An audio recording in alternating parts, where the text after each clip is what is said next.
With due permission of today's speaker, Dr. R.C. Agrawal, former DDG, ICAR, New Delhi. Dear Chatrisa, please start the session. Thank you, sir. The policy shapes the education shapes the youth, and the youth shapes the nation.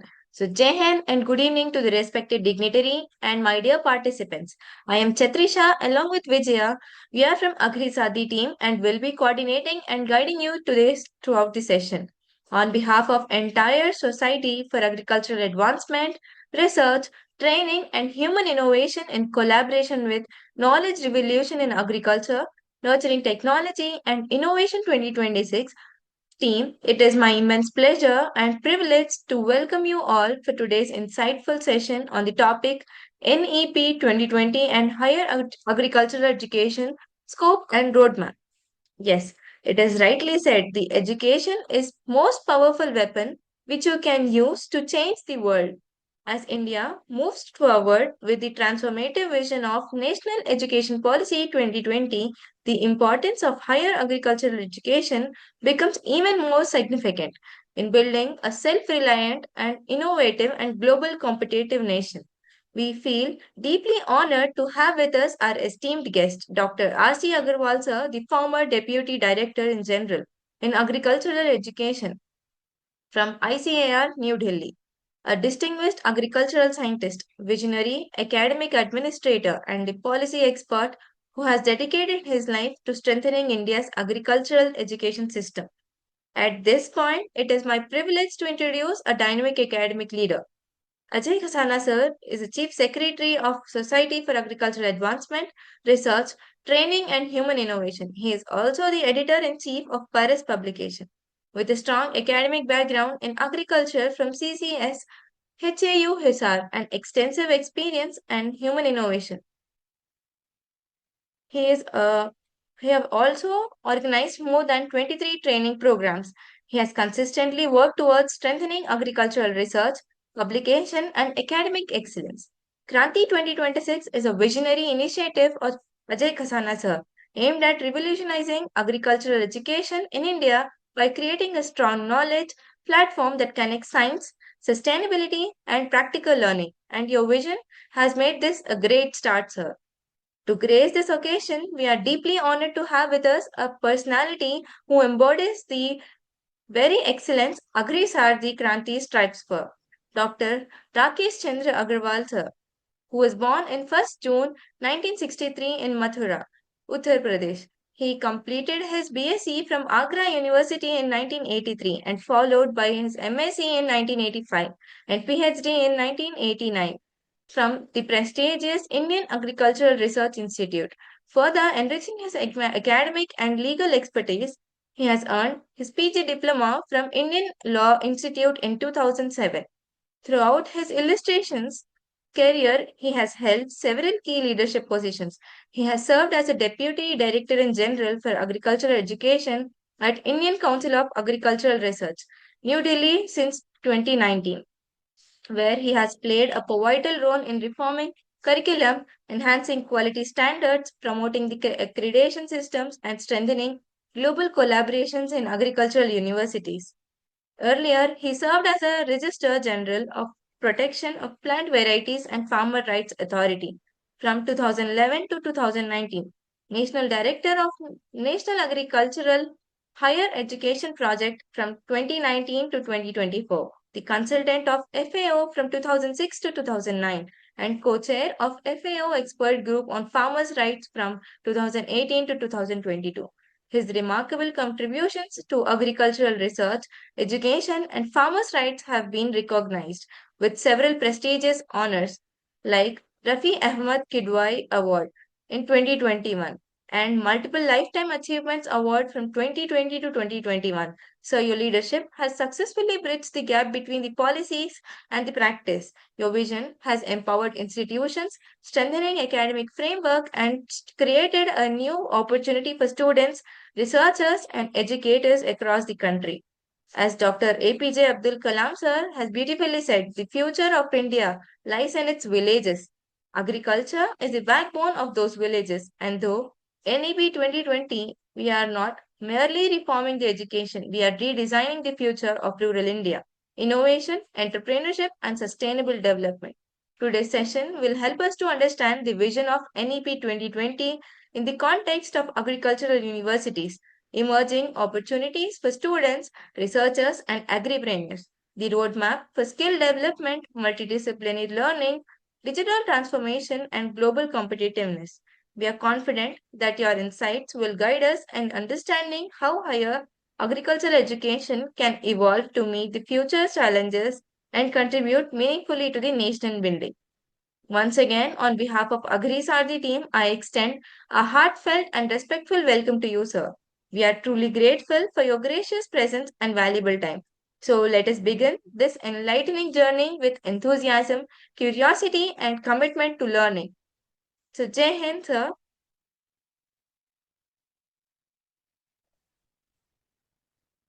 Thank you. Thank you very much. Thank you, Mr. Ajay. And thank you to Agri SAARTHI for creating this beautiful platform for the education of the students, for dissemination of the latest knowledge in various domains to the participants, mainly the students for different universities. And I can say especially the agriculture universities. So with that, I can start my talk. First of all, I welcome all of you for this beautiful platform. And I don't know why so many participants, they are raising the hands. Maybe they have a lot of questions which we'll take at the end of this talk. So that will be really a pleasure for me to respond to your queries. Now, friends, before I share my slides, let me just tell you that there are many misconceptions about this agriculture education. People just say, when I was heading this agriculture education of this country, that when I talk to the parents, when I talk to the principals of different schools, they used to say that once you take agriculture, so that means it is only going to the fields and cultivating and doing farming. So that means all very hard work you have to do. And that is the meaning of agriculture education. So that's why they were little hesitant in opting to come for agricultural education. But today, the situation is little different. How it is different? Now you see the maximum universities in India, they are going for agriculture colleges, they are going for dairying, they are going for food processing, they are going for value addition, market intelligence, they are going for many such things, which are all white collar jobs. So there is a paradigm shift for this. And today we can just tell you that the ultimate goal of farming is not the growing of crops. I think you understand. The ultimate goal of farming is not the growing of crops, but the cultivation and perfection of the human beings. So that is the goal of this agriculture education. And that's what we have to do. We have to cultivate and perfect the human beings so that we can really become the developed country. We can become the Atmanirbhar Bharat. So that's what now we have to see. Further, if you see, the agriculture is not just about growing of the crops, but it is about growing the possibilities. There are a lot of possibilities in agriculture education. There are a lot of things we can do through this agriculture education because that is the first and foremost thing for making this country self-dependent and I can say in Hindi, Atmanirbhar Bharat. That is what we have to just see. So with that brief note, I can share my slides. And let me just see the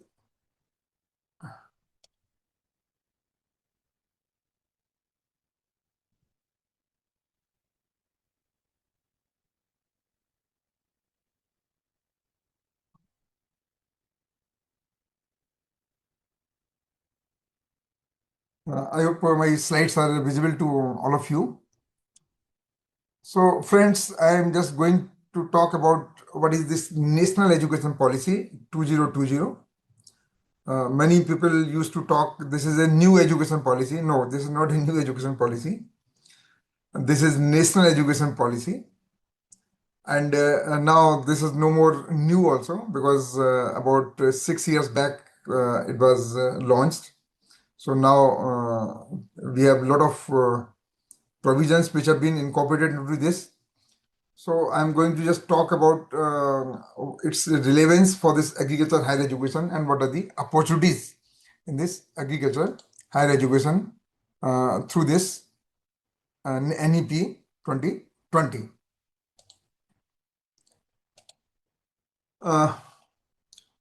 For that, if I just see, before that, if I set the context, we can just see that this higher education itself, not the agriculture education it's only, but the higher education itself, it has been transformed from being considered as social expenditure to being an essential component of the productive economy. I think you will realize its importance. Earlier, it was a social expenditure कि हमें अपने बच्चे को पढ़ाना है, that my son or my daughter should be educated. So there was some social expenditure. But now it is essential component wherever you want to go in any domain, whether you want to become entrepreneur, whether you want to become a scientist, researcher, or a good businessman, whatever. So this is really essential component, because nowadays we are living in the productive economy, knowledge-based economy, where this education, higher education, has become really the essential of our life. Now, if I just give a small example, I think you all know very well Mr. Condatif. He was a great management expert. He was an economist.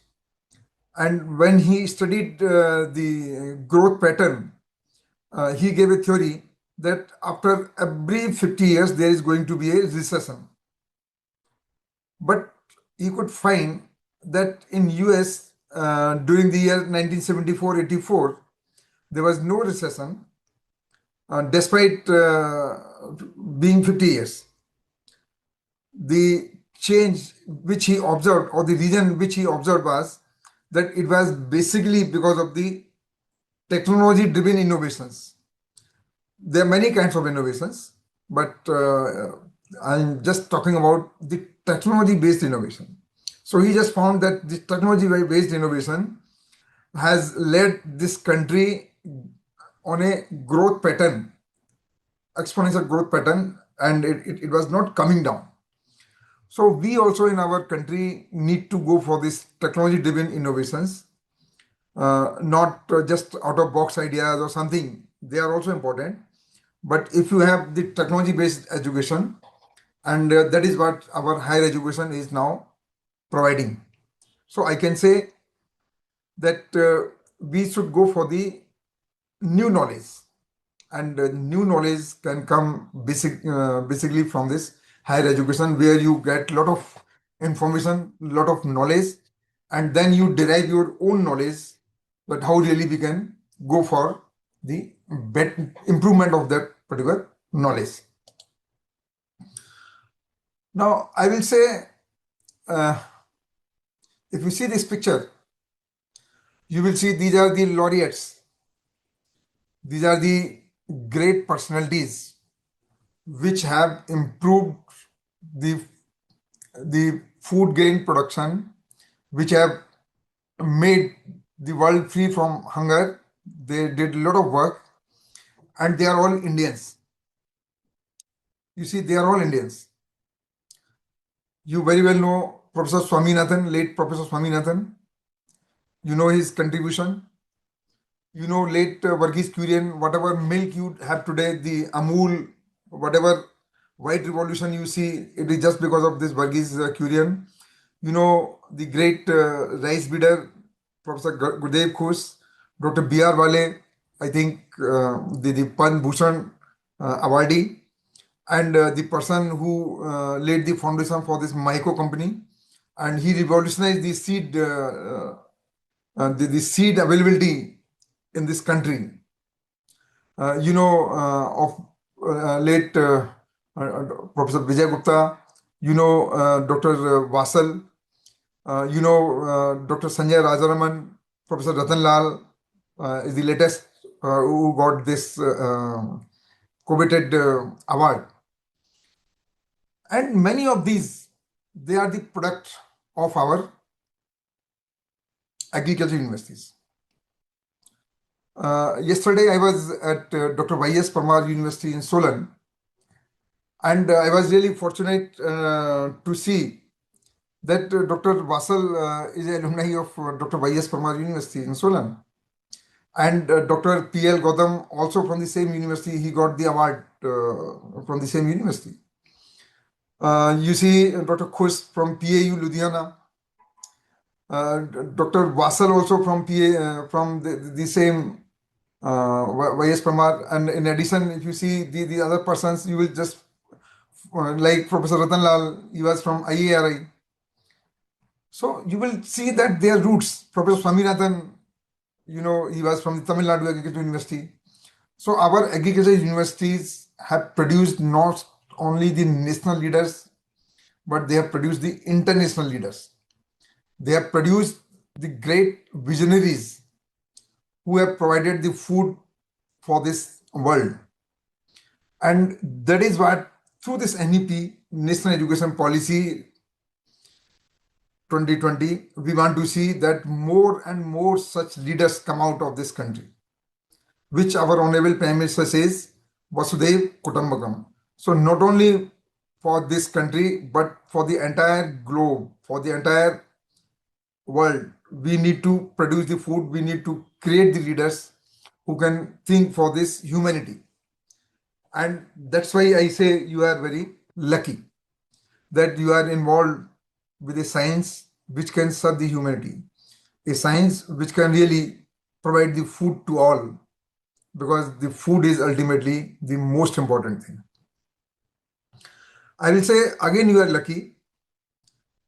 If you see the latest data of the literacy rate, out of 1,000 persons,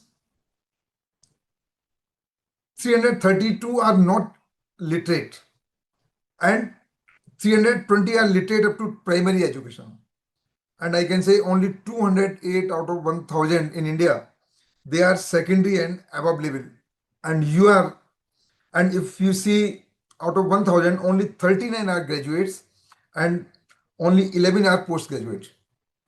So those who are here, MSc students or post PhD students who are attending this, they should feel proud that you are among the 11 out of 1,000 in India who have got this privilege to pursue MSc program, who have got the privilege to pursue the PhD programs.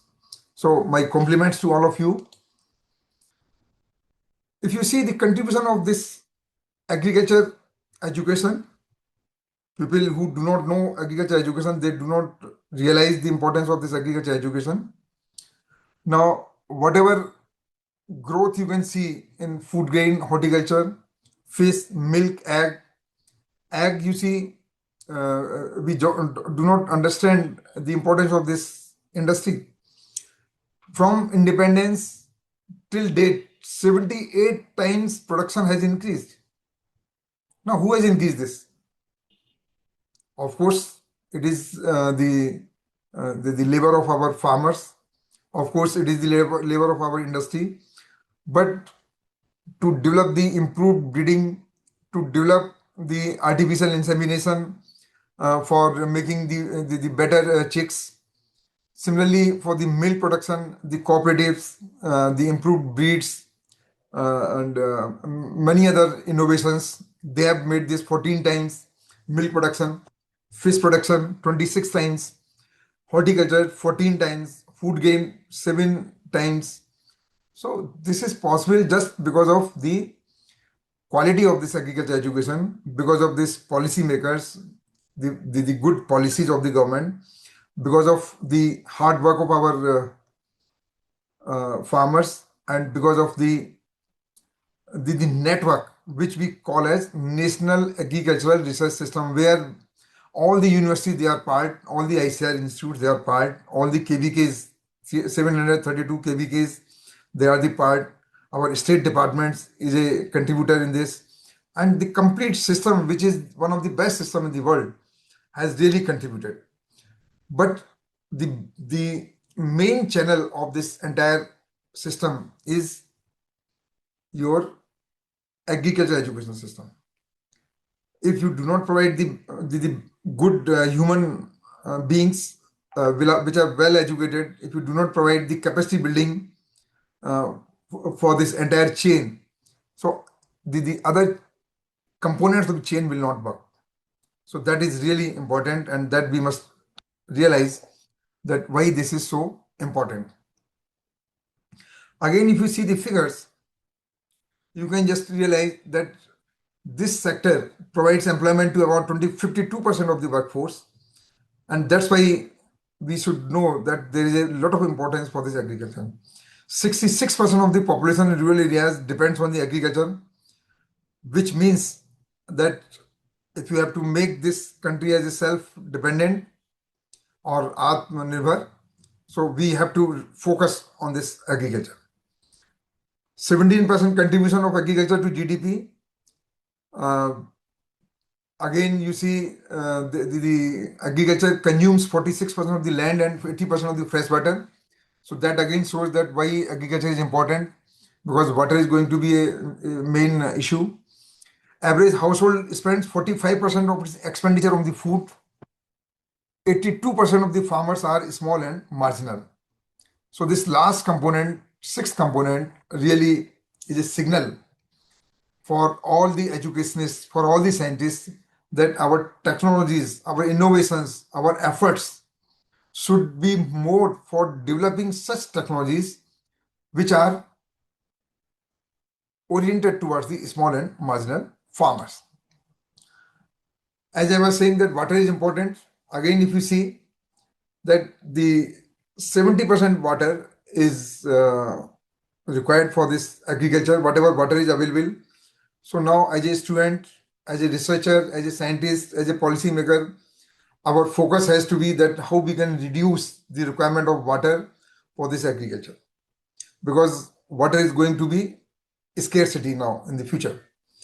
And if you see how the the urbanization is going to be there, and we will require more and more water for the domestic use, so that will increase.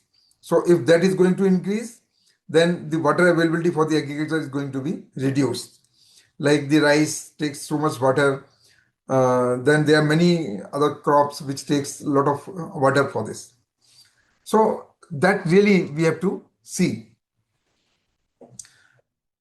As I was showing in the earlier slide, we have many-fold increase our milk, fish, the horticulture, grains, and many other components. And today you see we are the largest producers in the pulse, milk, jute, rice, we are the second. And in rice, I can just tell you the some of the varieties developed by the scientists, they are fetching more than 40,000 crores export. Fruits and vegetable, we are second largest producer. Wheat, we are the second largest producer. And like that in many other sectors, you will find that we are the great producer. This slide I'm showing because you are all agriculture students, but those who are from non-agriculture side, they may realize that agriculture is not only a small domain where you have to go to field, cultivate and do harvesting. No, it has many more disciplines. As you can see, when you talk agriculture, when you say I'm a agriculture student, so that means you can be a community science student, you can be a biotechnologist, you can be a student from the food, nutrition, and dietetics.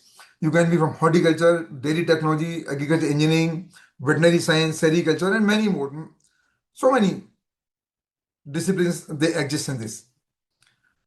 And if you see this slide, you can just see that we are providing from this domain, the agriculture domain, doctoral programs in 80 subjects, PG level subjects 95, UG level subjects 11, which now has increased by two more, so 13 subjects. And this is the landscape of agriculture universities. We have 66 state agriculture universities. We have veterinary universities, horticulture universities, fisheries universities, deemed universities, central agriculture universities, central universities with agriculture faculty. This is only the public funded universities domain. But my dear students, if you see, lot and lot private universities are also coming now. In Maharashtra state itself, there are, I think, close to 400 colleges, private colleges. Similarly, you see other states. So because there is a demand, and our government universities, they are not able to cater to to agriculture education through their limited number of seats.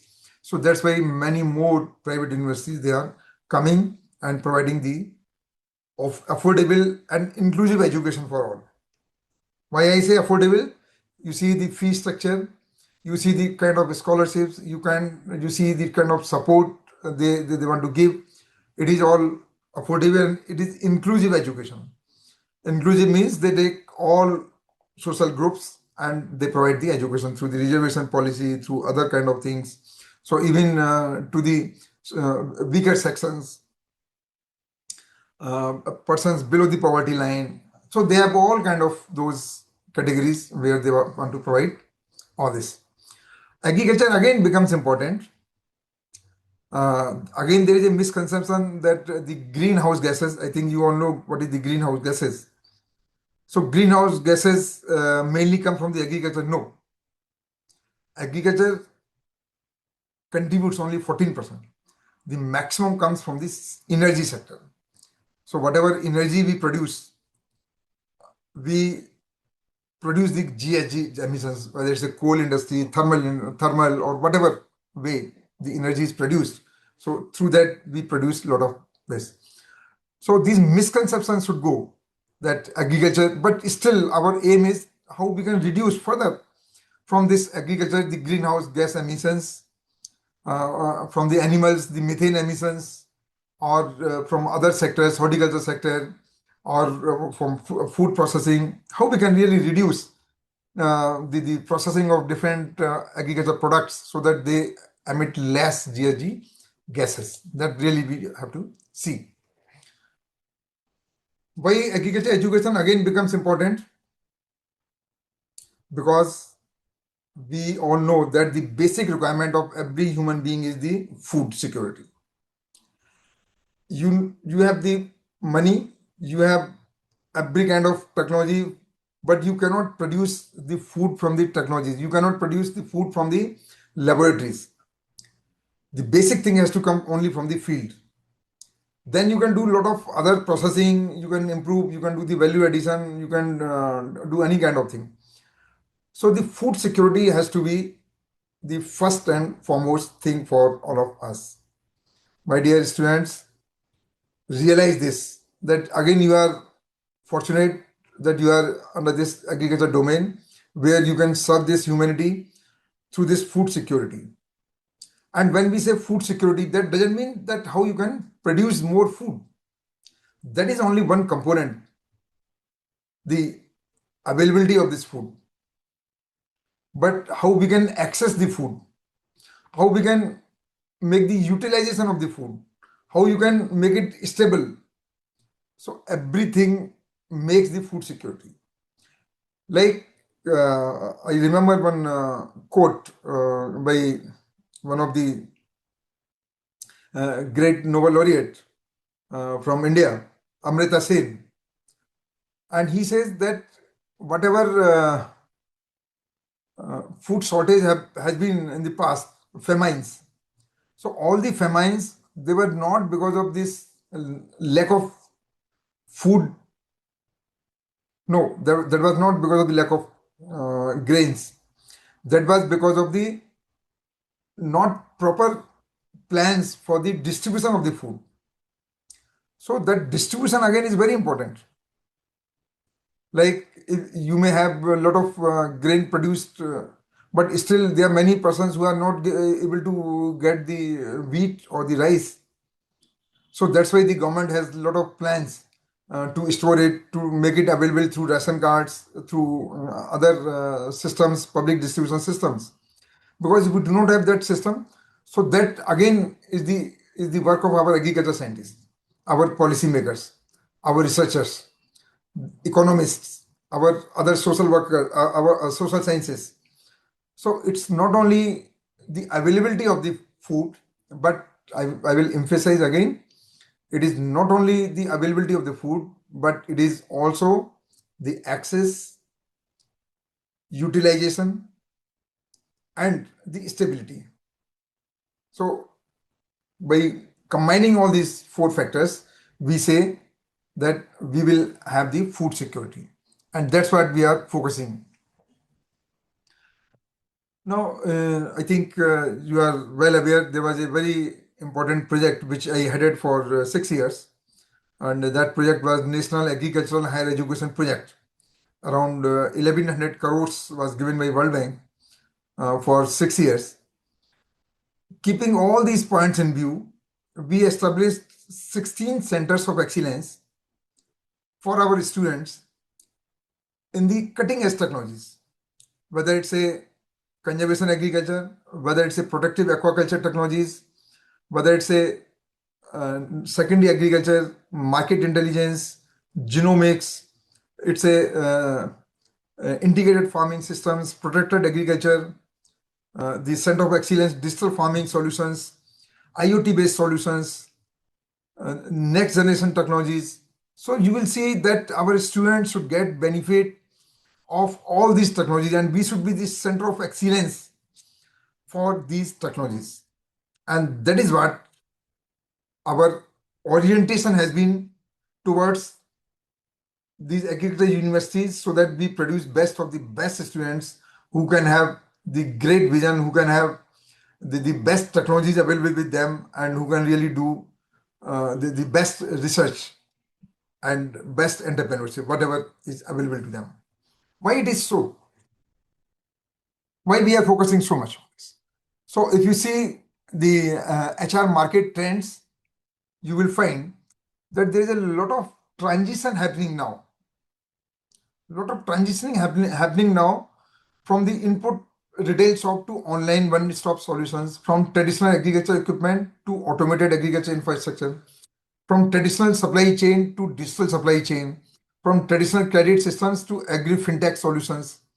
So there is a modernization of value chain, consumer preferences, advancements in the stakeholder, and many more things.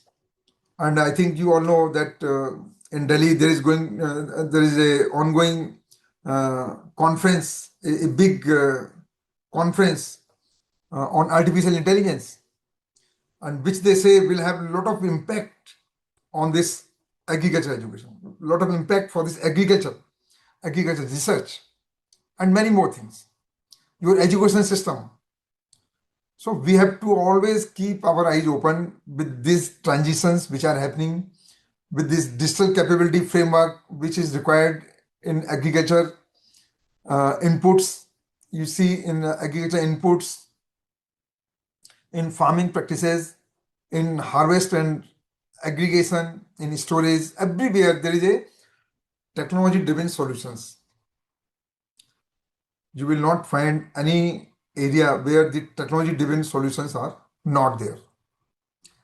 For example, if you see the storage, you will find there are smart warehousing systems, They are cold storage solutions. Now we are all beneficiary of this online delivery system. So there is a very good value chain starting from the farm to the table. So how it has happened? It has happened because of these solutions provided by the IoT based solutions. There is tagging of every item. You can see when this item was produced, how many hands it has changed. So we have to take really the advantage of all these technology driven solutions. And I will request all of you that you also must keep your eyes open just to see what is happening across the world, how we can provide the low cost solutions and the best technology driven solutions to our farmers so that they can produce more from the less. They can produce more from the less. Why I say? Because every resource is just sinking.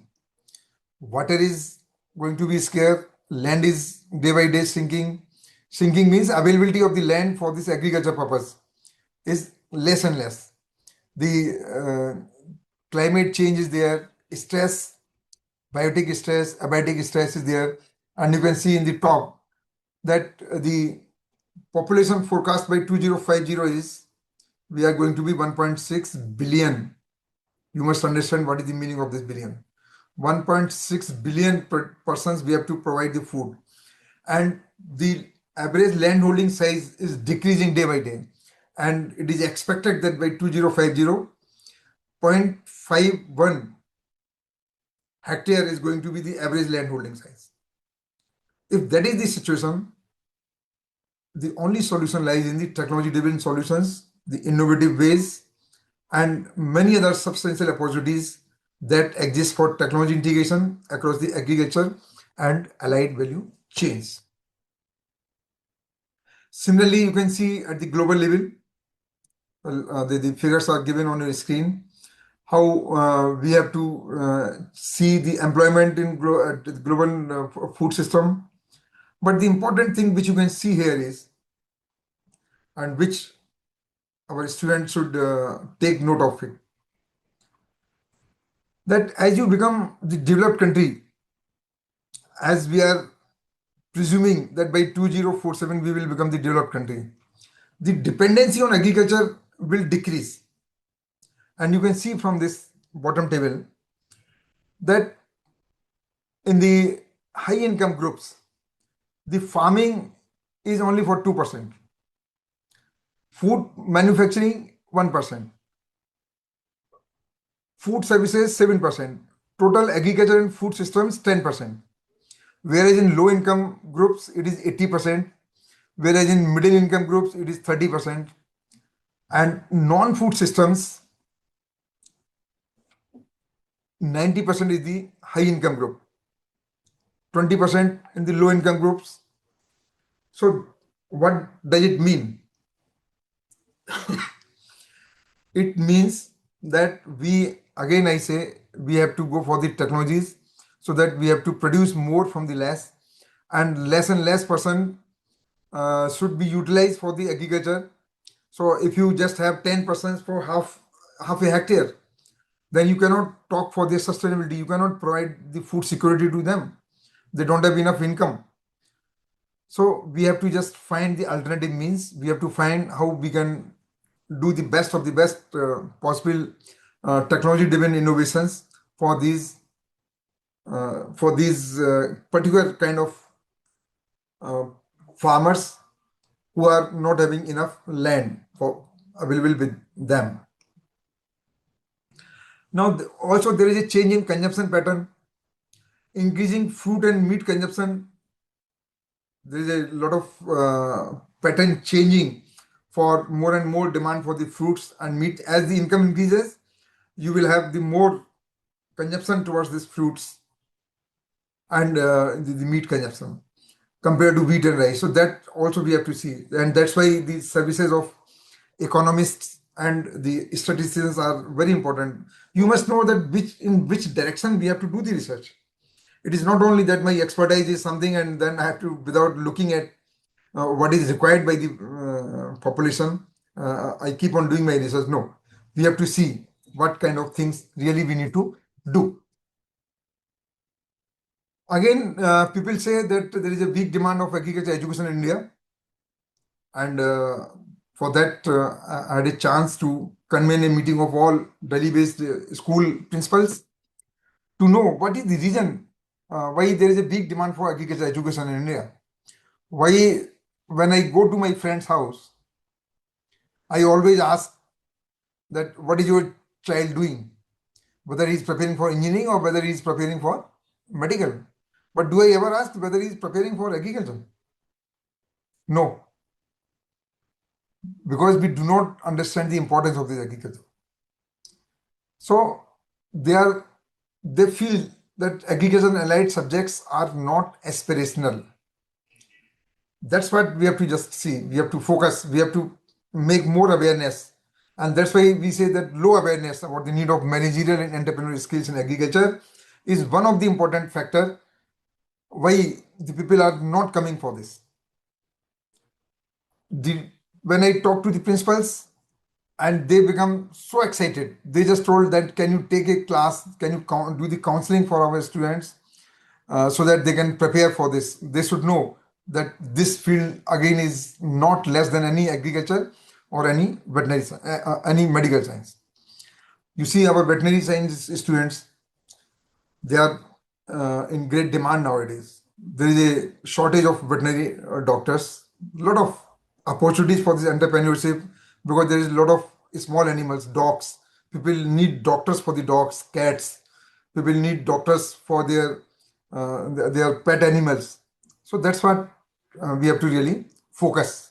More awareness programs needs to be there for this. Now, if you see the key NEP 2020 provisions for this agriculture education, there is a multidisciplinary higher education institutions and MERUs, which our all agriculture universities, they are making efforts and they are having a lot of collaborations with the traditional universities for this multidisciplinary and interdisciplinary. Multidisciplinary has to come with different institutes, interdisciplinary within the same institute, and that's what this particular course is aimed for.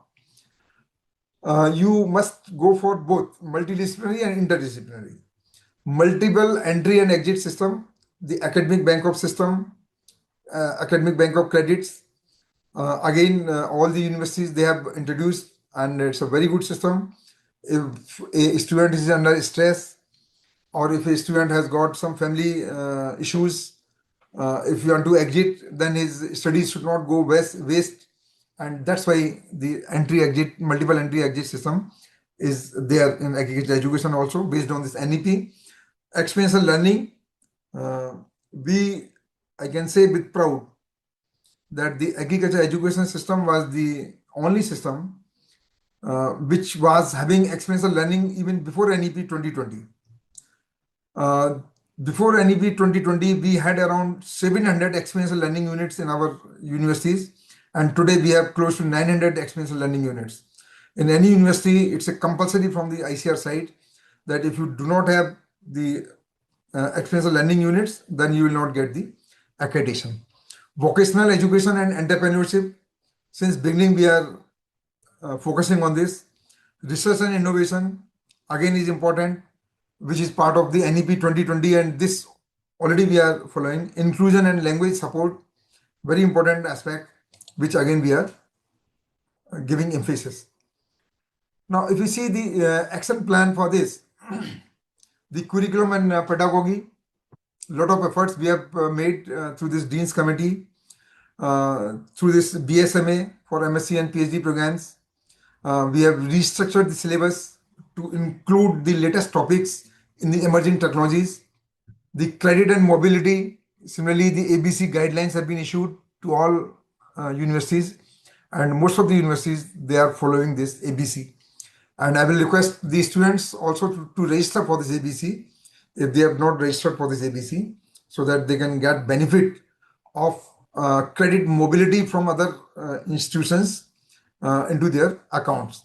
Faculty and governance, very important part which we are focusing, partnership and ecosystem. If you see any university, I think they have a lot of MOUs. There are a lot of partnerships with IITs, with IIMs, with the Delhi University, with traditional universities, with the sports universities, with the arts, social science, because social science again is very important. Social science, why it is important?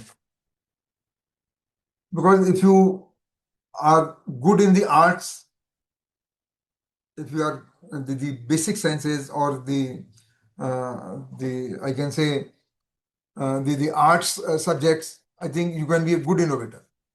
Your brain can work in a different way. Digital infrastructure, we provided a lot of support for this. Augmented reality, virtual reality is available in all agricultural universities. The smart classrooms, smart boards, the MOOC courses, the other flexibility is already implemented in all agricultural universities. And overall, the quality assurance, because we cannot compromise with the quality. And that's why the rigorous accreditation and outcome-based monitoring is there across all agricultural universities. And that's what now we are focusing for this. So these 6 key areas are the key component for this action plan, which already we have introduced and we are putting a lot of efforts for this. Again, friends, if you see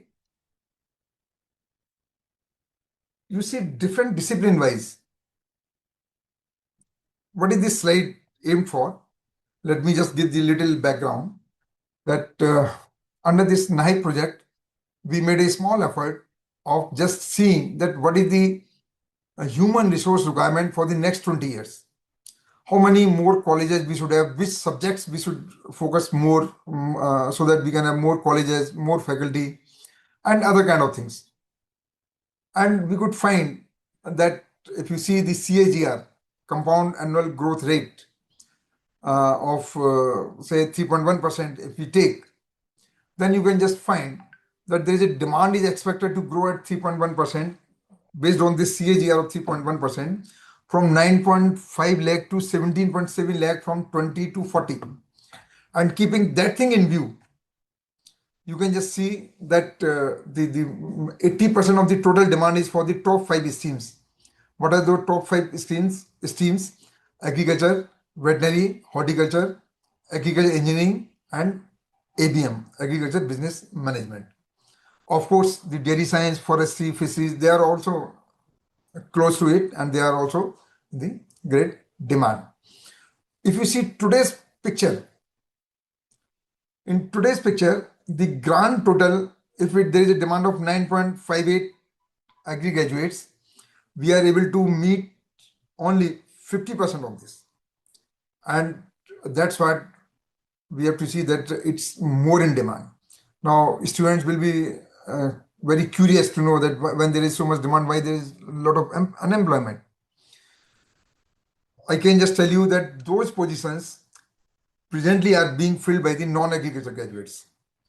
So a lot of other persons from other streams, they jump into this, and our agriculture graduates also just keep going to different disciplines for the bureaucracy, for the other non-agriculture related jobs in the state governments or other places.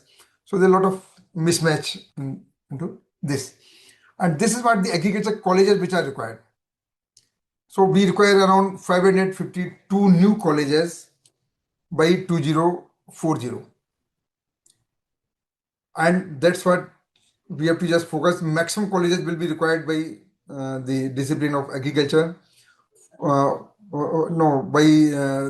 horticulture, followed by agriculture, followed by dairy science, and then by veterinary science.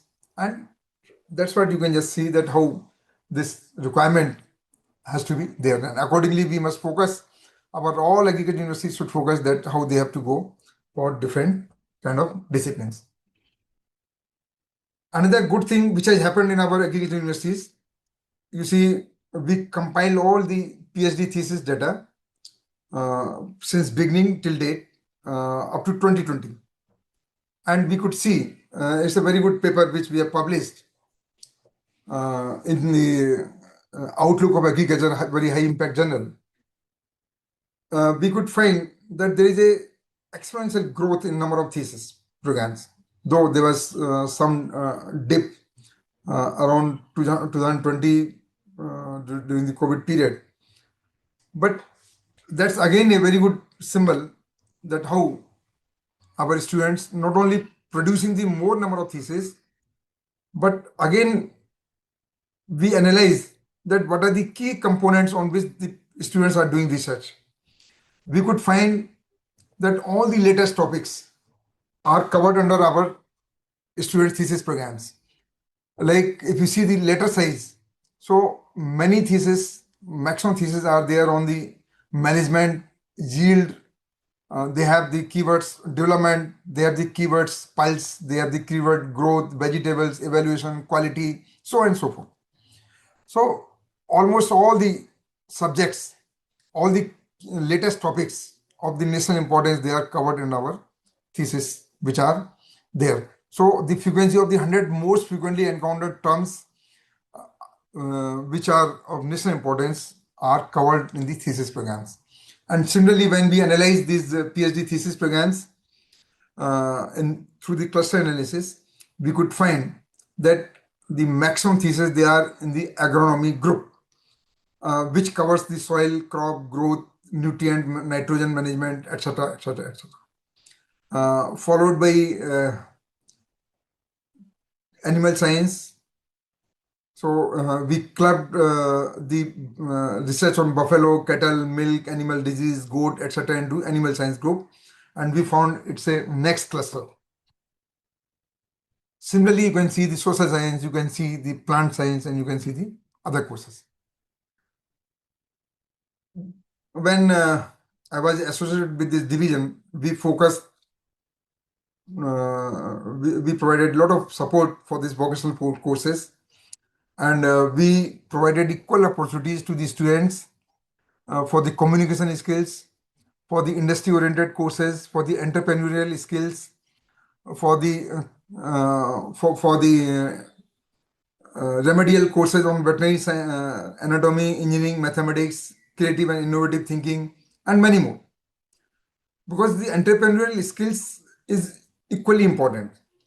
So certificate course on export import of agricultural commodities, hygienic handling and value-added products of fish and shellfish, and in many disciplines, different kinds of courses. Around 350 new courses we could introduce in our agriculture university system for the benefit of our students, out of which maximum courses they were oriented towards the communication skills, which was followed by the industry-oriented courses, entrepreneurial skills, and other courses. You can see, and more than 10,000 beneficiaries we could make in a very small time.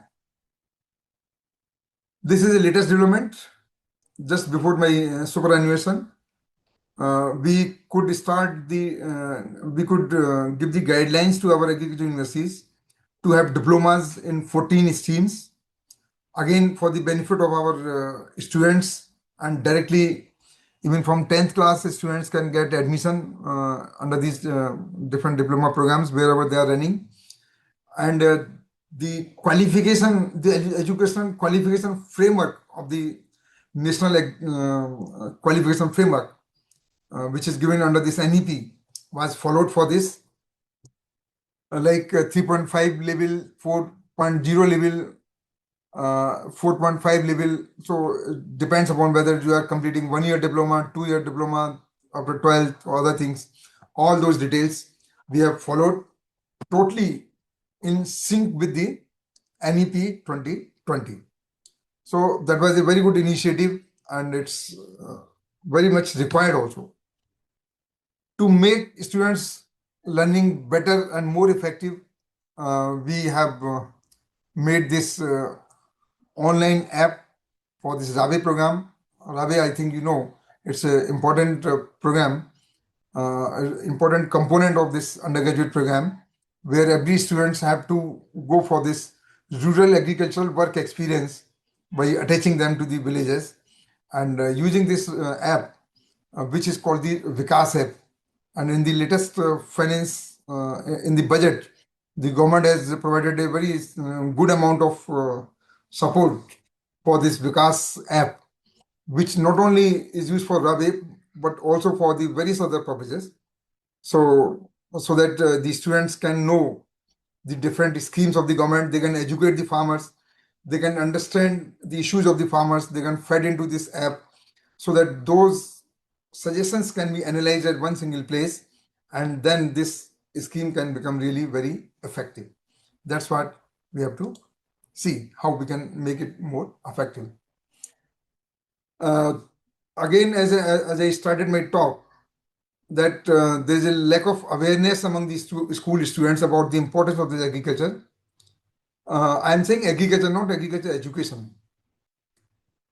If you make the students aware, these class 6th, 7th, 8th students more aware about this agriculture, so I think they will have more affection, they will have more respect toward these agricultural scientists, farmers, others who are involved in the dairy technology, because they will understand the importance of the availability of the food, how difficult it is to produce the food, how difficult it is to have a animal, domestic animal. So it's not that just you put a coin and you get the milk. It is important that how much labor you have to do, how much efforts you have to do for having a buffalo or a cow, and then milching it and making it available in the glasses of our children. Then we will have less food wastage, we will have more respect for the farmers, and those who are passionate, they can also opt agriculture education. So that thing we just tried in IARI. We had a collaboration with 60 schools. We had a 1 week agriculture course. We developed the course curriculum, and the teachers were so much excited. They immediately introduced this particular experiential learning programs in their universities, in their schools, where they asked the students to grow something in these small pots.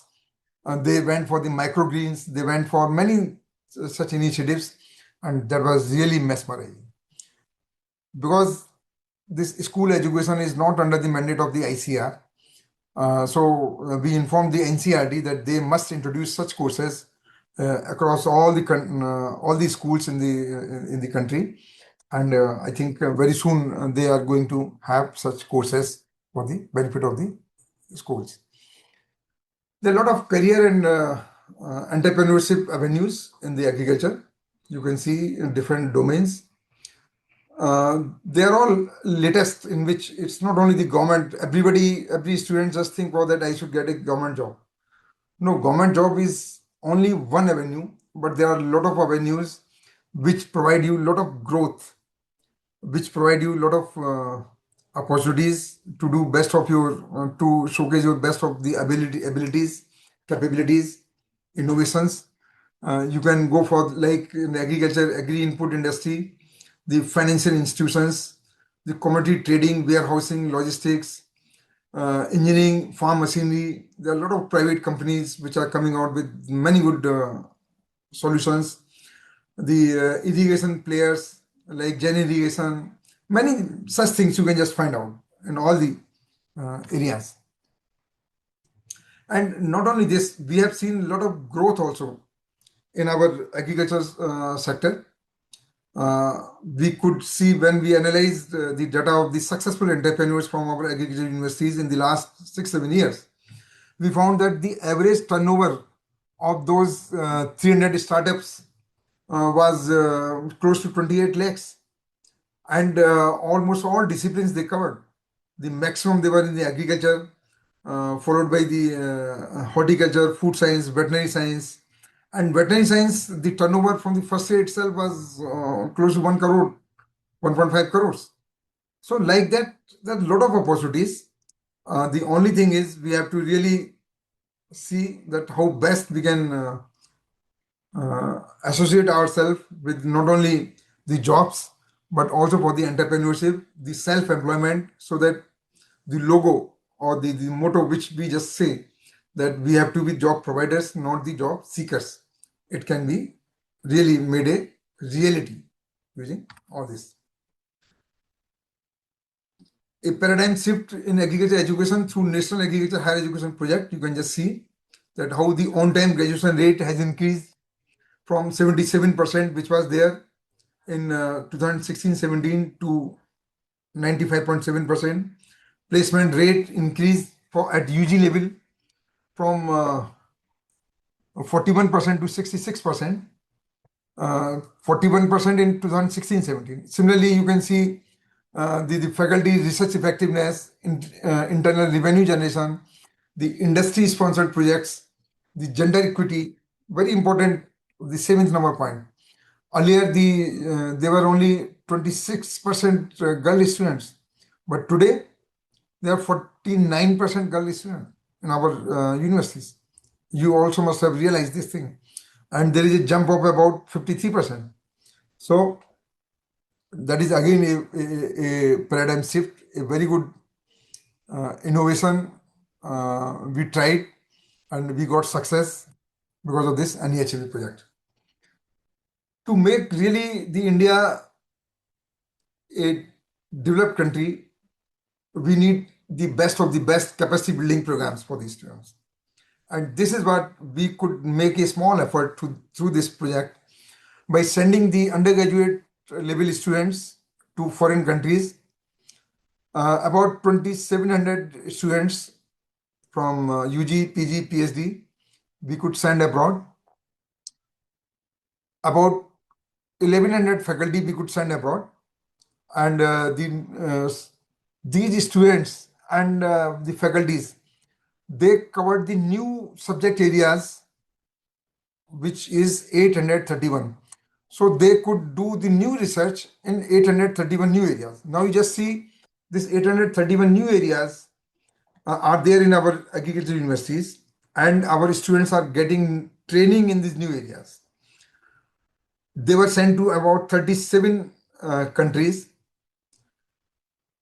279 institutes, world-class universities, and 48 universities they could get the benefit of this.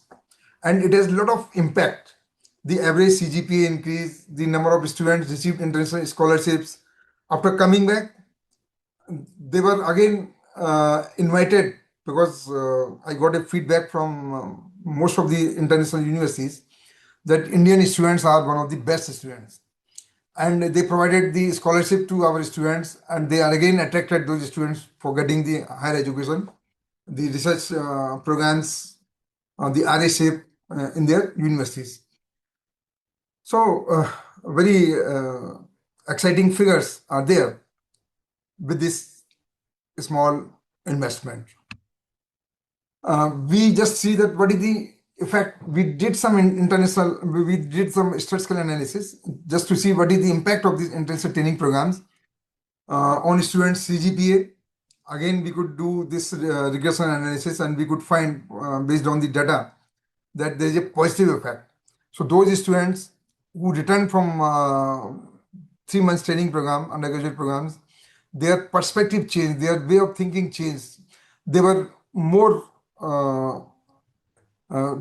in these studies, the focus was more in the studies, and they could improve their CGPA and many other things. We did the Pratigya Hackathon, a hackathon where we invited the comments from all the agriculture universities, from non-agriculture universities also we invited, and we got more than 800 applications, teams. The better part of this hackathon was that we were really surprised that there are so many good solutions, so many new ideas in the mind of our young teams, which if you just give support, lot of small support, if you just provide to them, they can come out with the very good solutions, technology-driven solutions for the various issues in our country.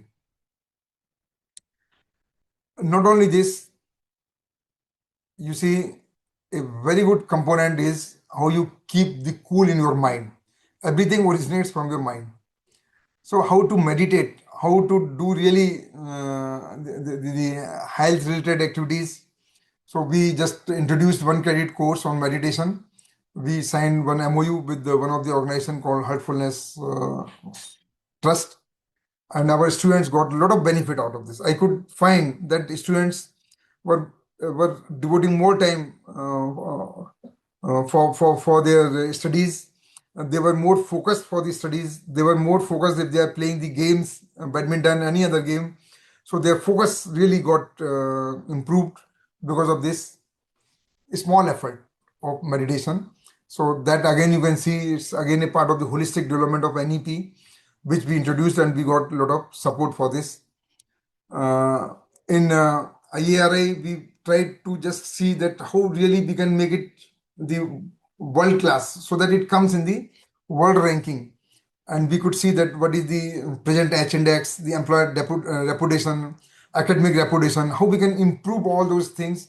And we submitted a detailed report. And the same report now we are trying to implement in all the agriculture universities so that we can really improve upon the international ranking of our universities, not only NIRF ranking, but the international ranking of our universities, which is based on these parameters. So each parameter really we need to see if it is a research citation per paper, how we can improve this, what are the strategies for this.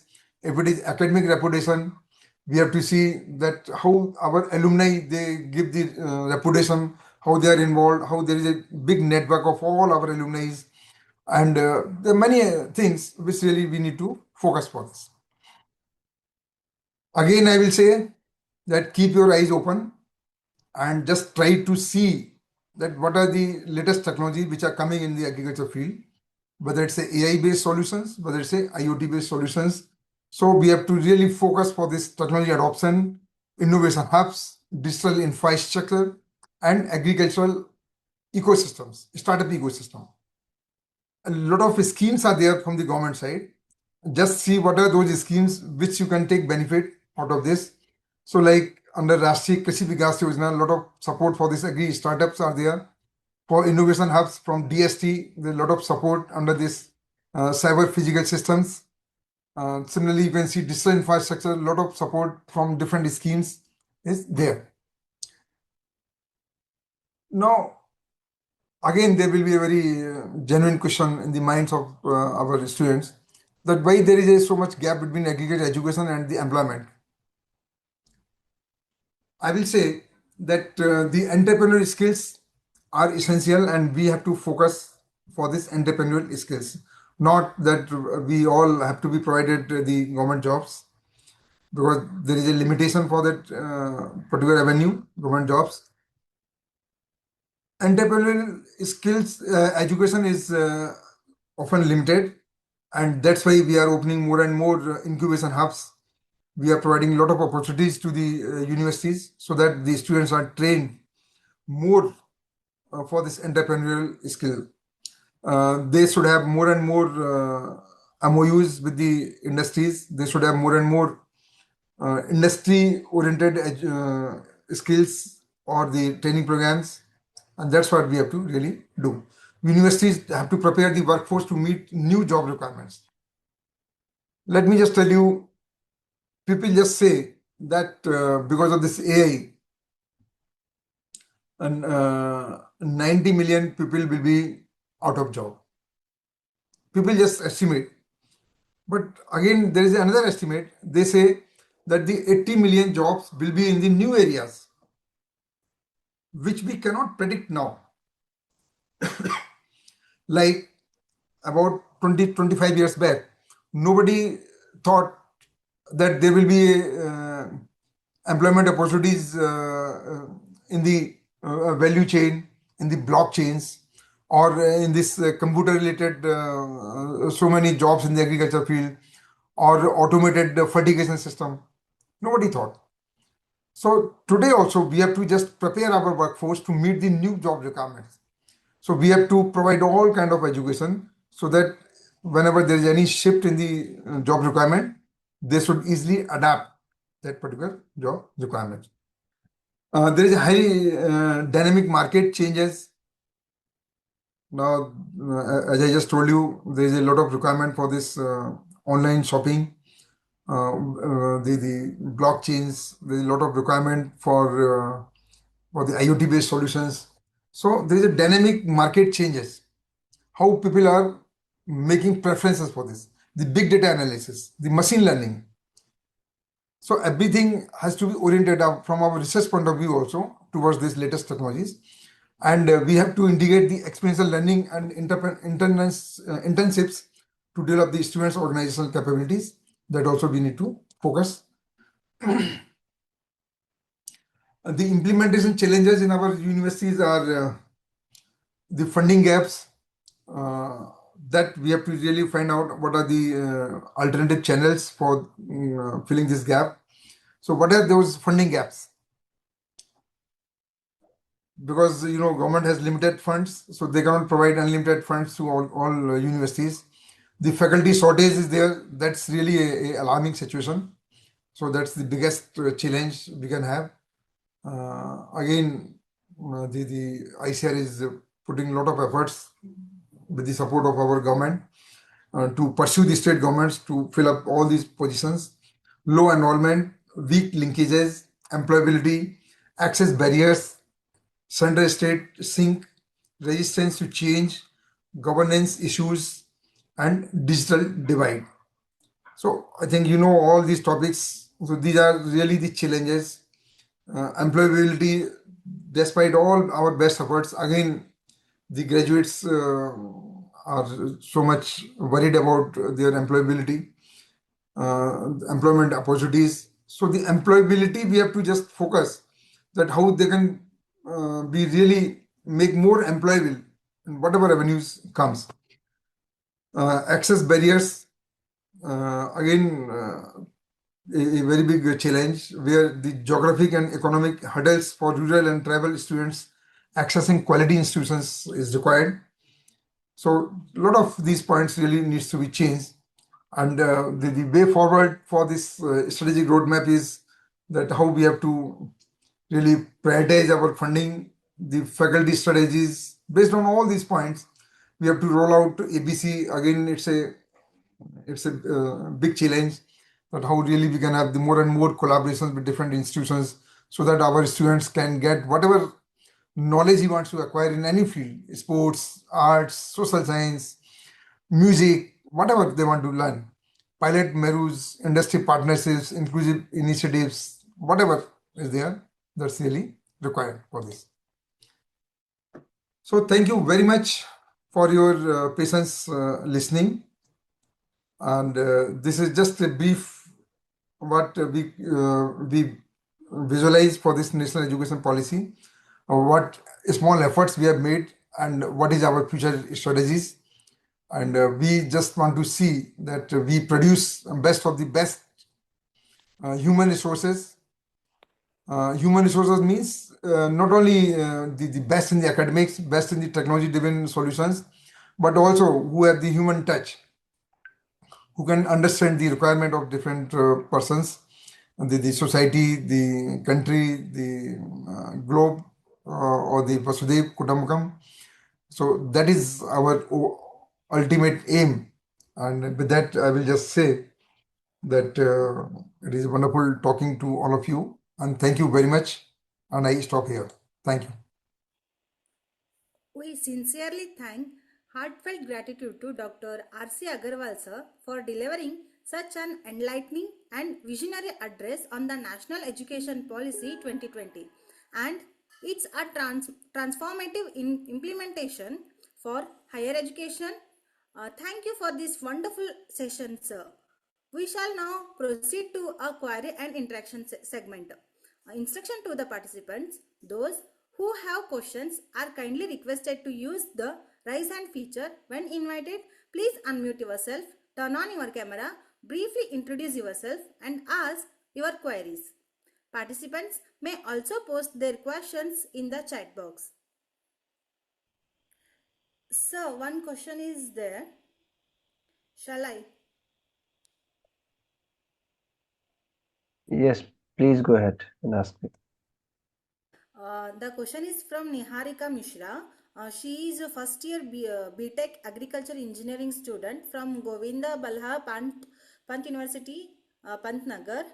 And her question is, as the course catalog covers the maximum topics concerned with core agriculture, how can it benefit me as an agricultural engineer?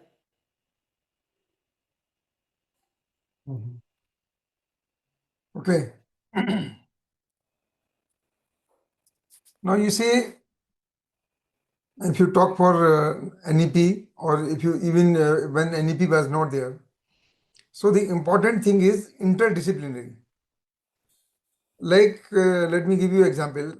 Up to 12th class, not today you are a agriculture engineer, but up to 12th class, if you just question anybody that why you have been taught the history, why you have been taught the Sanskrit, why you have been taught the English, why you have been taught the geography, because to provide you the basic knowledge about all these things so that your thinking really improves. In the same way, if you do not go for the interdisciplinary education, like if I did my MSc in statistics, okay, from IARI, I was taught genetics plant breeding, I was taught uh, agronomy, I was taught entomology, I was taught pathology, I was taught physiology, I was taught every subject. So that you cannot do the better analysis until unless you know the subjects.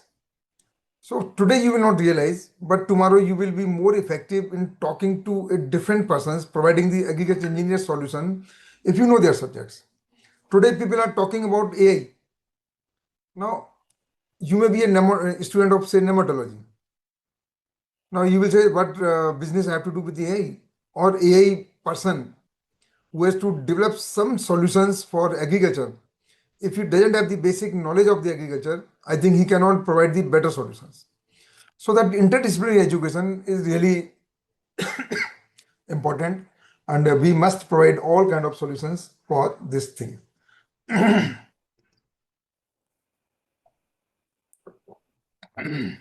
Yes, next. Thank you, sir.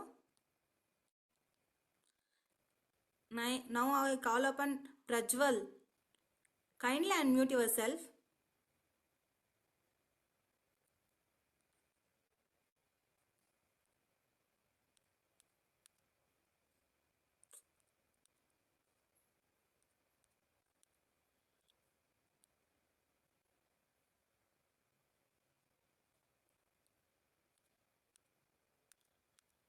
Okay, I request Dr. Lokesh Sharma, Dr. Pawan Sharma, and Dr. Pawan Misra, and Dr. MP Potdar. Please mark these students whoever has raised the hands and do not asking the questions. It is a very problematic for the complete audience because the genuine one also are not getting the chance to ask the queries. We are reminding them to ask the queries, but it is very disappointing from your side that the students, you people are not cooperating. We have organized such a wonderful session and it was delivered and deliberated by the great speaker, but still you are repeating such nonsense. So it is really disappointing for all of us, and it is concerning as well because you are the agricultural students and you should be disciplined enough. There is not a single query from anyone, so how it is going to be beneficial for all of you? And let me tell you, my dear students, that this course is not meant for only certificate. Okay, this is kept interactive just to because if you will ask the queries, then you are going to learn in depth. You can continue the session for 2 hours only for the theory class, and that will be of no use because you are going to get theory in your respective colleges and universities. So the experts we are arranging for you, the best experts from the ICR and the international speakers we are going to arrange for you for the next 30 days. It is going to be beneficial if you interact with them and ask your queries. So once again, I request you, if you genuinely have any queries, please drop that in the chat section or either raise your hand. The other people, please lower down your hands so that we Question. can continue with the particular theory session. Okay. And it is again a reminder that your university coordinators are here in the same meeting. So please do not create such nonsense that can be problematic for you. So I hope you will cooperate and understand in this regard.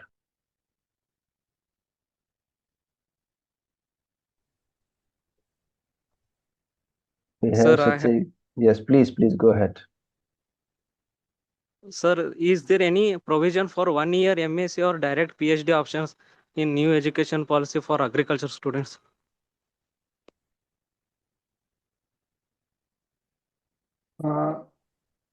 Presently, I can say no,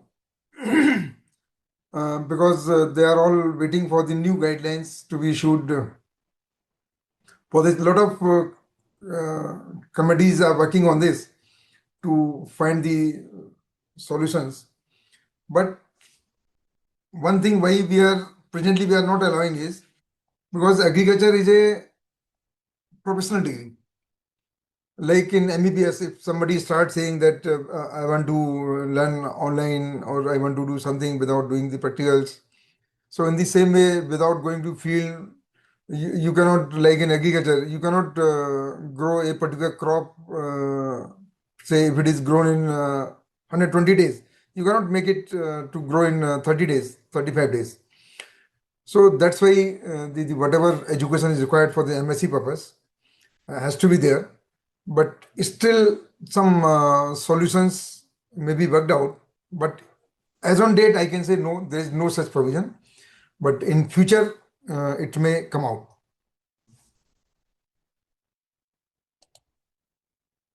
Next.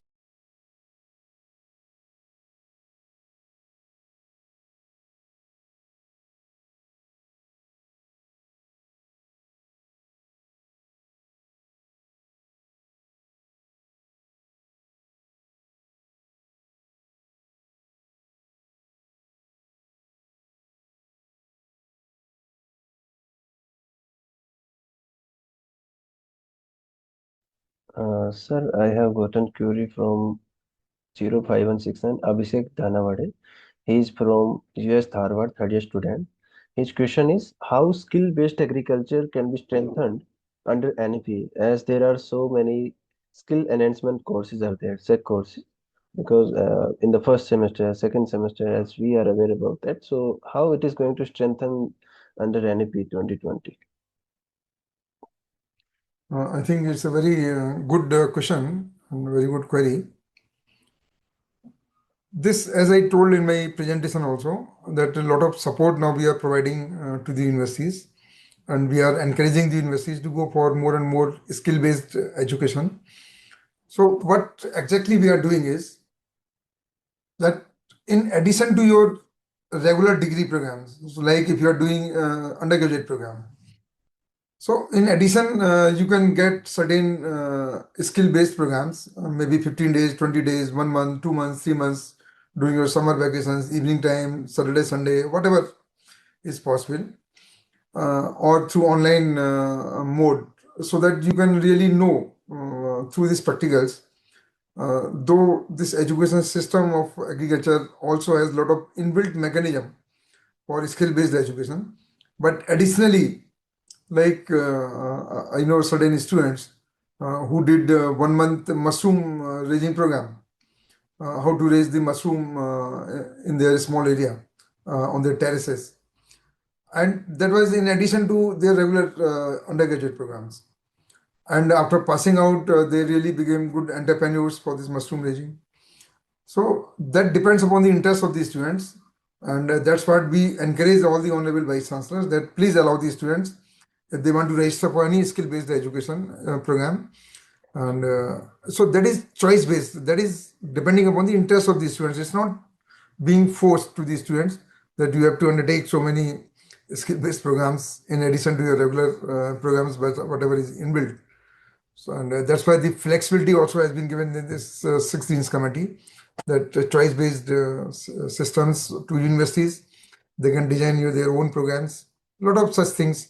So really we encourage and we we are of the view that if there is more skill-based programs, the students can really become the job providers.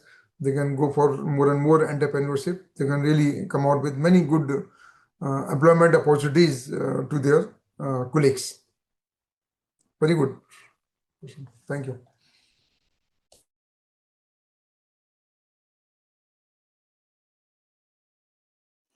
Sir, thank you, sir. Now, the one question is from Ravi Chandra. He is first year student from Hyderabad. His question is, what are the important skills which are required for a student that must be learned by us? I think if you recall my presentation, I gave a slide about those skills. My personal view is that if you have the communication skills, you are the better student. There are many persons who are very good students, who are very good scientists, but they are not able to communicate their research or their knowledge to others. So the communication skills. The second, I will just say the entrepreneurial skills. That is again important. So you must know that from where to get the money, what are the different skills, success stories for this entrepreneurship, what are the different kind of innovations. So I will just recommend there is a very book by Peter Drucker. You must all read that book. It's about the entrepreneurship and innovations, and it's a must read for all the students. You will see a lot of good, encouraging stories about various entrepreneurs. I have read 3-4 times that book. It's really a very good book. So the first and foremost at the top, I will keep the communication skills. And if you have got good communication skills, you can crack any interview, you can crack any job opportunities, because you will have a lot of confidence. You can just tell with the confidence to the your interviewer or your bosses about your knowledge, about your different skills, whatever you have got. Thank you very much. Very important question you have raised. Thank you, sir. The next question is from Divanshu Durga. She asked that, can value chain be interlinked to blockchain for digital transformation of agricultural production to consumption channels? If possible, then what should be the way out for that? Okay, it's a highly technical question. So those persons who are involved in this blockchain value chain, I think they can respond better. But with my little knowledge about this particular topic, I can just say that value chain and blockchains are interlinked. And if you go hand in hand, I think you can augment the support from each other, and you can really get more output from these technologies. So the better technical answer can be given by the person who are working in this blockchain and who are working in this value chain.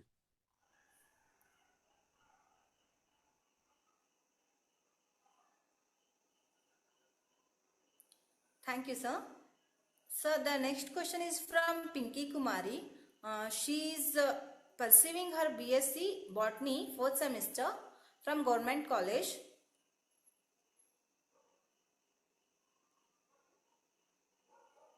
Okay.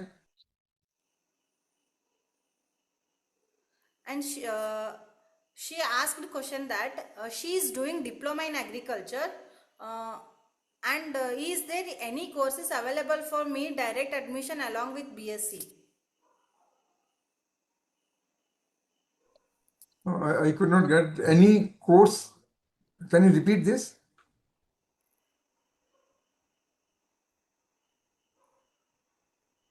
So, is there any courses available for her direct admission along with BSc? No, direct admission, I don't think is there except in private universities. Otherwise, there is a competition in all the universities based on which you can get admissions. Private only, I think, will allow the direct admissions. But there are a lot of opportunities, a lot of good courses, and maybe short-term courses directly you can get. Like ICAR is conducting a lot of summer training programs, the winter schools, where the only it's based on the nominations, where the students and the faculty can really get trained. So, and there are certain courses which some industries are doing, so that also is possible. Thank you, sir. So, next question is from Ankish Hota. Uh, he asked that UGC has introduced a provision allowing students with a 4-year undergraduate degree to a directly pursuing PhD or JRF. Is there? Already I responded to this that presently it is not possible in agriculture education, but I am sure in times to come, based on the deliberations, based on the discussions, some such flexibility may come. But as on date, the shortcuts are not there in agriculture education because it's a professional degree. So it's you cannot equate the agriculture education, which is a professional degree, with other basic sciences where you can have all such kind of provisions. But maybe I know there are many committees which are working on this, but still there's no such clear-cut recommendations for allowing the BSc 4-year to get direct admission into the PhD programs. As on date, I'm saying.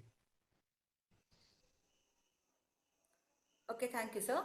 Next question is from Vivek GV. He is from Shimoga. He had a doubt on his 6th Dean committee. We have many practical oriented subjects, but why not the CAD, computer aided design subject, included in the main courses? It is important for the landscaping in future.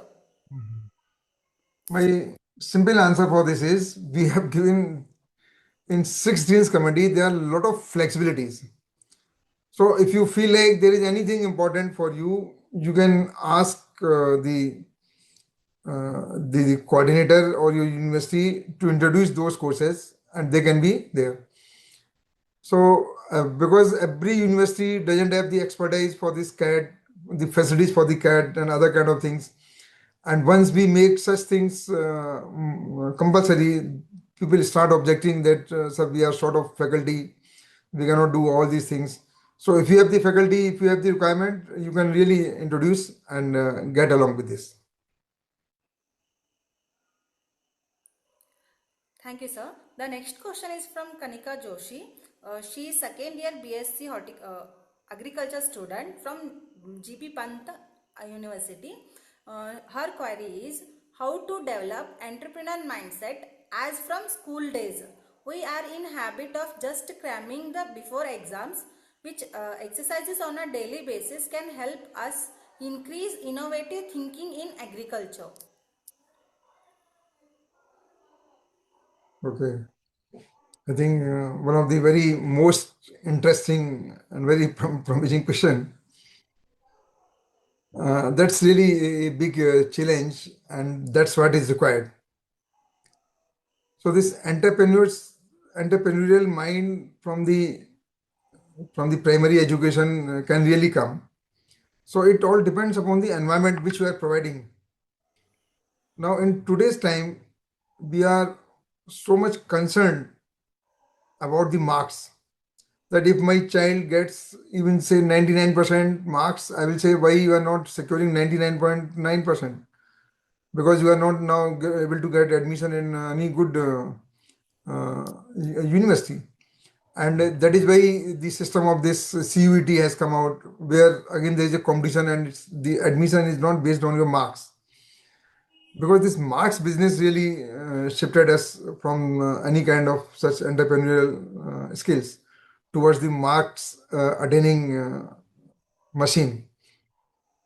Now, as I told, this is all based on the environment which we provide to the students in the schools and other places. Now, in the present scenario, this environment is changing. Students are being taken to different industries. They are being exposed to different successful persons so that they can understand all these things. Let me give one very small example. The the concept behind innovation, you must see, is not that only after the great education you can become the innovator. Let me give one very small example. Like, there is a Mr. Exactly, I don't remember his name. There was a person in the UK who is given the credit that he started this post or the postal mail. But that is not true, because postal mail was there even in the BC, more than 3,000, 4,000, 5,000 years back also. What he did was that this was not very much in the usual practice.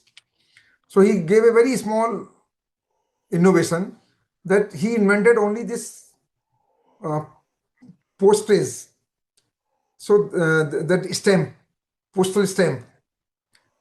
And because of his little innovation, it became so important than the previous time.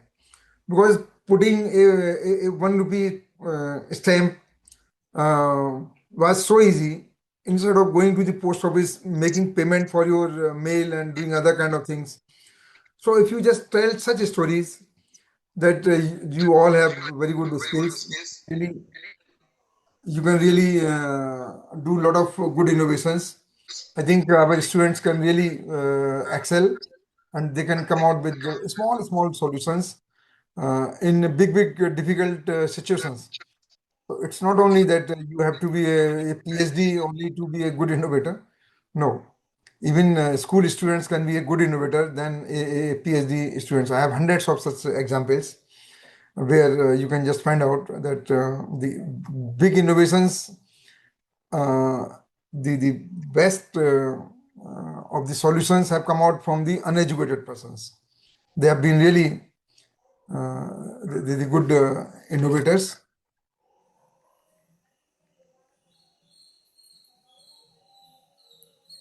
Thank you, sir.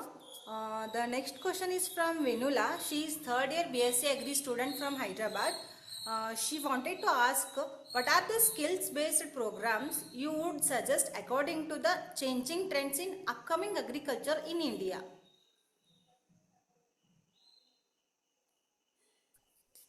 I will say it depends which stream you are studying.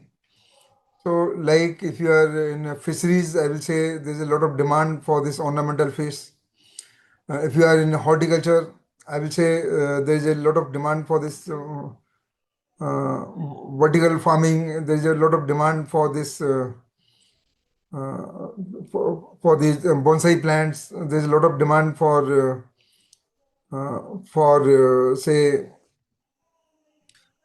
those plants which are decorative in nature.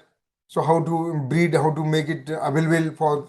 So it depends upon which stream you are pursuing. But I can say that in any field in general, you must focus on those skills which are in demand in the market, and which are the futuristic. Uh, just see what is the demand in the next 10, 20 years. So, like I was saying, the IoT based solutions, the time is going to come all the for all the disciplines for the automated kind of things. So everything is going to be automated. Like if you are irrigating something, the solutions have to come from the IoT based solutions, so that you can know that when a plant really requires the water, to how much water is required, and when to switch on your pump, how, if the rain is coming, rain forecast is there. So those kind of things are really the futuristic in every discipline. The tractors will be automated. The If you are engineering students, if you are in the dairy science, there are RFID kits which automatically tells to the computer that when a animal needs to be feed, when you can milk, how much the milk has come out, whether it's a sick, how much temperature is there, how much food it has consumed, every kind of things. So I think in all solutions, the automation is going to happen. The lot of support of the AI is going to happen, and you must all equip yourself with the AI solutions. You must equip all with the machine learning, basic knowledge. I'm not saying that you become the expert in this AI or the machine learning or deep learning or this chat GPT or perplexity or Gemini. No, you must know the use and just how you can use them in your subject to improve the technology driven solutions. So that focus you must give for all these things. Thank you. Thank you, sir.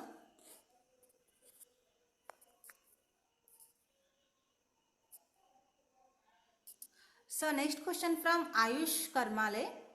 Do any NEP is going to come in next few years, which will give us more modernization in agriculture used in the AI? Can you just repeat it? Do any NEP is going to come in next few years, which will give us more modernization in agriculture used in the AI? Yes, definitely. I can say maybe in next 2 3 years, such solutions will come. Your pedagogy, your complete solutions, your AI will be used as a support. And the day you use AI to govern you, I think that will be a very devastating thing. But like in the government job, I depend upon my subordinates to get a lot of ideas about or ask them to write a draft note for something, and then I ask, please write a small project. Then I will improve the English, do other kind of things.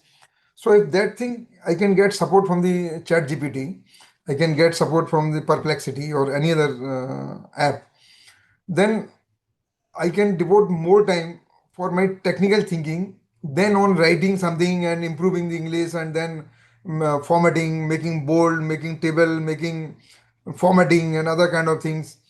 So those kind of support, or if I want to go to library and then search some data, and if I can get the same thing from the AI in minutes, I think as a support tool we can take. And the same thing is going to come in the education system, where your teachers will take a lot of support of the AI in framing the questions. And that doesn't mean that you answer also take the help of the AI. That answers you have to really provide, put your head into this. But something which is required at a technical level to support you, like collecting the data from somewhere, like getting the basic information, getting the conceptual note, making something more interesting, like you want to learn the Excel. Okay, very simple example I'll give. So if you ask ChatGPT that please give me a 1 week program to learn ChatGPT, what are the sources? And I want to devote 1 hour per day, give some examples, this, that. It is a good tool. But that doesn't mean that I feed the data and just I say that, okay, just make me table, and then as it is without putting my head, I just submit somewhere that, okay, this is something final. No. So use as a assistance, and in few years you will get a lot of change in our education system, in agriculture fields, in our technologies. about all these things. Thank you.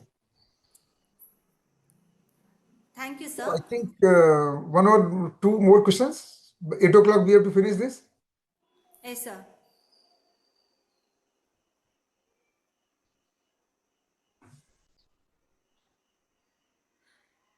Okay, sir. The question is from Divanshu.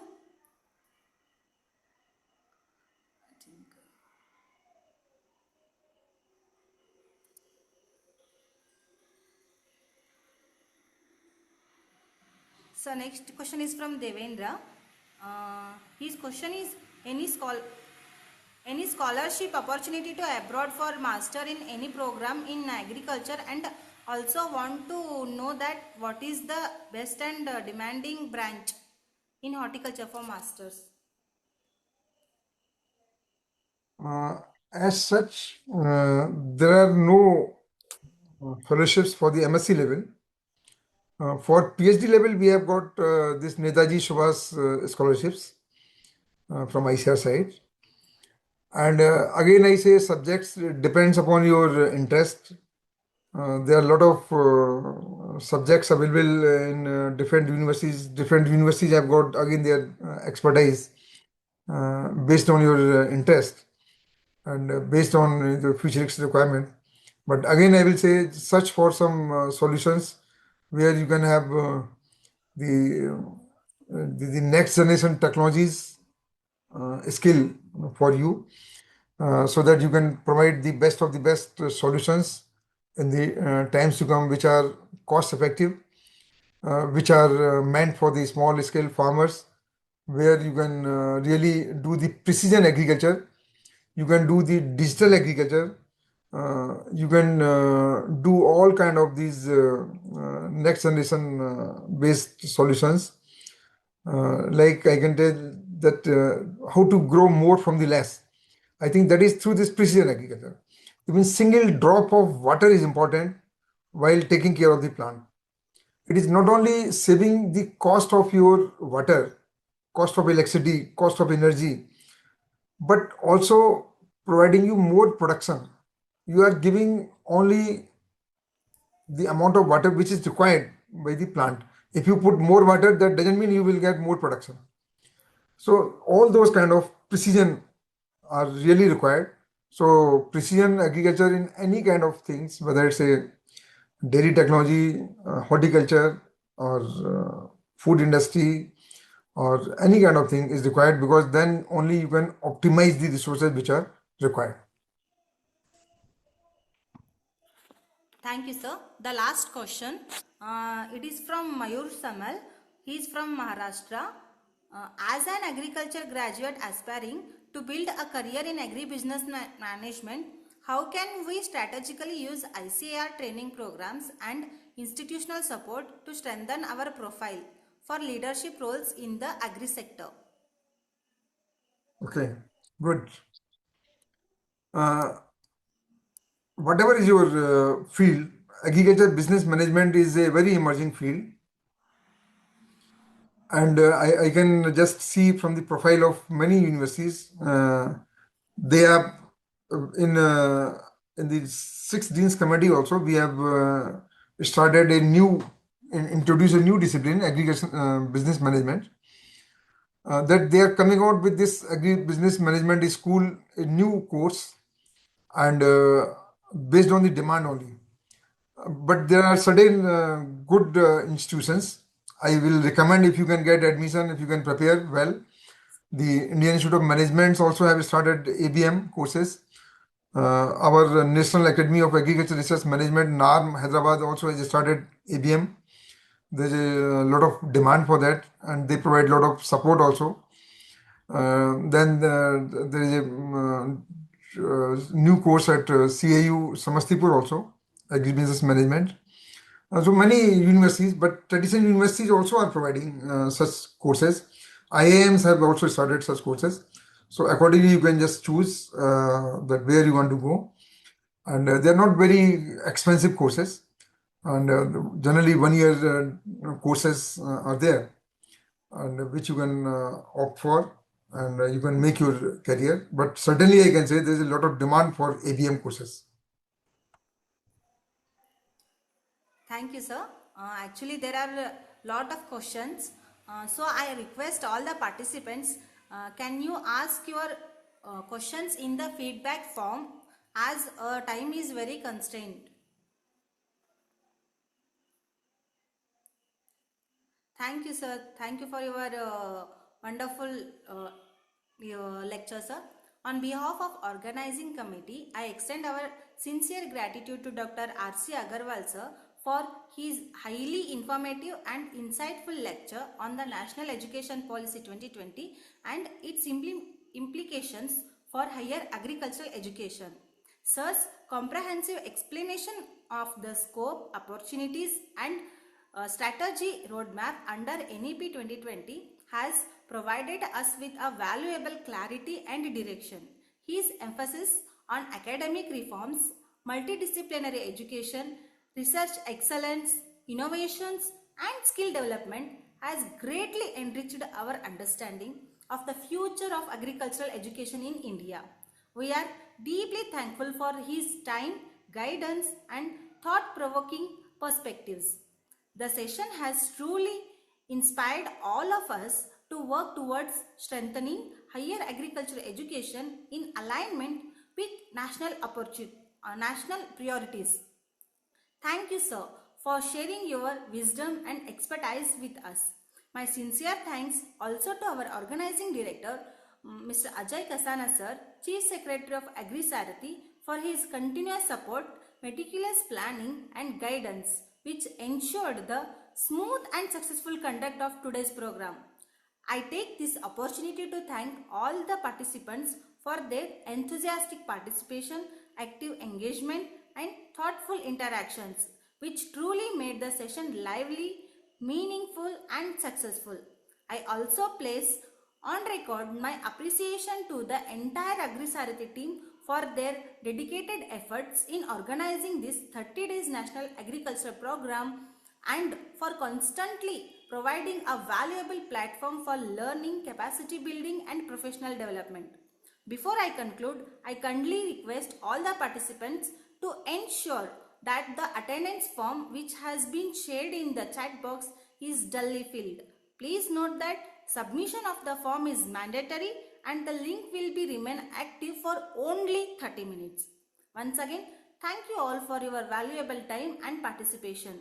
We look forward to your continued association and active participation in the forthcoming session of Agri SAARTHI KRANTI 2026. I conclude this session by saying a thought, that is, soil protection is a mankind protection. Jai Hind. Thank you, sir. Thank you. Thank you very much. Thank you so much, Daksa, for your blessings. And thank you to all the participants. Ji, Daksa. Thank you.